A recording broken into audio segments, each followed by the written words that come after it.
Good morning, everybody. This is Mike Brennan here at the National Hurricane Center. It's just after 11 a.m. Eastern Time on Tuesday, July 2nd, coming on with an update on powerful Hurricane Beryl, Category 5 storm moving across the Caribbean Sea. We're starting off here with the radar imagery from the National Weather Service radar located in Puerto Rico. You can see the eye of Beryl hundreds of miles away, up very high in the atmosphere, moving here steadily off to the west-northwest at 22 miles per hour. Right now, Beryl is centered about 235 miles southeast of the south coast of the Dominican Republic. That's also just over 550 miles to the east-southeast of Kingston, Jamaica. Powerful Category 5 hurricane, maximum sustained winds about 160 miles per hour. Again, moving off to the west-northwest at 22 miles per hour. You can see the heavy rain bands starting to affect portions of Puerto Rico, but starting to move in now into portions of the Dominican Republic. The good news is we think this morning that Beryl's intensity has peaked. We've seen the central pressure rise a little bit on the latest data from the Hurricane Hunter aircraft. We've seen the peak winds come down just a tad. But regardless of what happens to the peak winds, we're expecting a powerful hurricane to be moving west-northwestward across the Caribbean Sea over the next several days. This is the forecast out through Friday morning.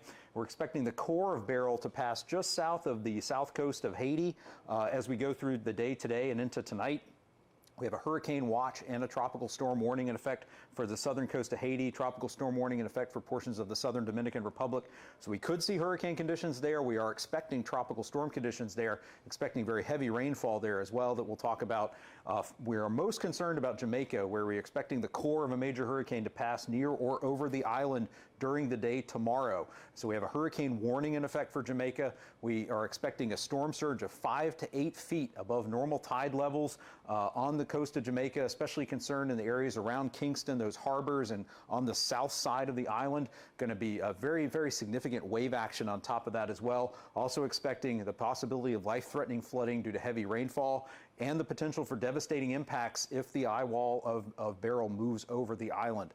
Downstream of that, we could see hurricane conditions possible in the Cayman Islands as we go from Wednesday night into Thursday morning, and then downstream, expecting Beryl to still be a hurricane as it approaches the Yucatan Peninsula of Mexico, potentially Belize, potentially some impacts even in western Cuba as we go through the day Thursday night and into Friday morning. So let's step through the risks here. We're talking about, again, this is the possibility of hurricane conditions over the next several days, possible along the southern coast of Haiti, expected in portions of Jamaica as we go through the day tomorrow. Also the possibility, again, the chances of hurricane force winds in the Cayman Islands and still across the Yucatan Peninsula of Mexico as we get later into the week.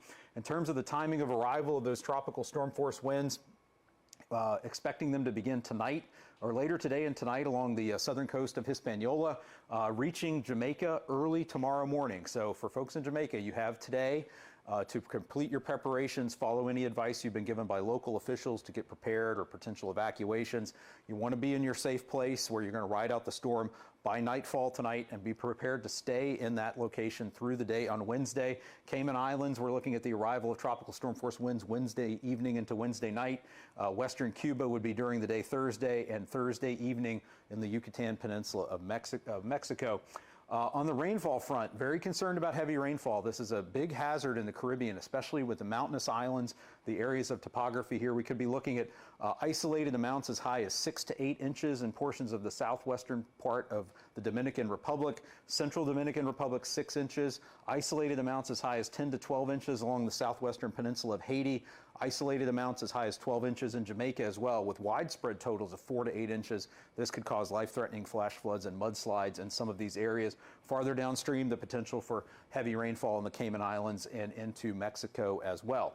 Now let's take a little bit of a step back out and we'll look at the longer range forecast. Where is Beryl going to go as we get into the weekend? There's less certainty in the forecast track and intensity of the storm. It'll depend on how much it interacts with land, just how strong Beryl will be, how much time it spends over Jamaica, how much of the Yucatan Peninsula it moves over. And then the steering currents get a little weaker as we move into the weekend and Beryl moves into the southern Gulf of Mexico. We could see a bit of a slowing down of the forward speed, a bit more of a northward turn. So by the time we get into late Saturday or early Sunday, Beryl could be in the vicinity of northeastern Mexico, South Texas, and we'll see how the forecast plays out there as we get later into the weekend and into next week. But folks in the Texas coast, as we go into the holiday weekend here with the 4th of July coming up, you're going to want to make sure you check back on the forecast as we go through the holiday weekend and make sure you're ready for any potential impacts. If we were to see tropical storm conditions affect those areas in the far western Gulf of Mexico, it would be during the day on Saturday at this point. So again, a couple of things we want to emphasize, re-emphasize the key messages for Beryl. It's expected to remain a powerful hurricane as it moves across the Caribbean Sea. A hurricane warning in effect for Jamaica. That's where we could have multiple life-threatening hazards, dangerous winds in the core of a major hurricane, life-threatening storm surge, life-threatening flash flooding from heavy rainfall. Again, in Jamaica, you want to complete those preparations today, be in your safe place by tonight, and be prepared to ride out the storm there tomorrow. Downstream concerns about the Cayman Islands, Mexico as well. Also short-term concerns for heavy rainfall, tropical storm conditions, possibility of hurricane conditions along the southwestern peninsula of Haiti. Again, interests farther downstream, Belize, Yucatan Peninsula, the western Gulf Coast need to monitor Beryl. A reminder too that we have Spanish language products on hurricanes.gov, including the key messages that you see here, the public advisory, the tropical cyclone discussion. All that public information is being automatically translated and posted to hurricanes.gov for the Spanish-speaking portion of our customer base and population throughout the Caribbean as we move towards Mexico and the Western Gulf region. So a reminder, please stay tuned to hurricanes.gov for more information throughout the day. Listen to any advice you're being given by your local officials and stay tuned for more. We'll be back later on with additional updates on Beryl. I'm Mike Brennan here at the National Hurricane Center.